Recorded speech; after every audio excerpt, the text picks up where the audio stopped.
Një ngjarje e rëndë ka ndodhur në Sicili të Italisë, ku një 25 vjeçar shqiptar humbi jetën tragjikisht në aksident rrugor, kurse të plagosur mbetën edhe disa të rinj bashkëkombës të tij.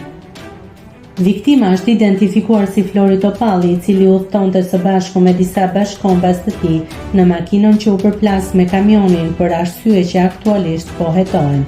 Ngjarja ndodhi 2 ditë më parë. Në aksident janë përfshirë një makinë dhe një automjet i rënd kamion që transportonte fruta perime. Bilanci ishte 1 vdekur dhe 6 të plagosur.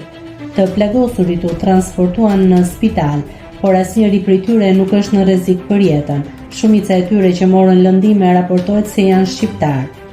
Prokuroria po bën hetim për të paracaktuar dinamikën e saktë të aksidentit dhe çdo përgjegjësi, pasi deri tani nuk ka arsye zyrtare për aksidentin.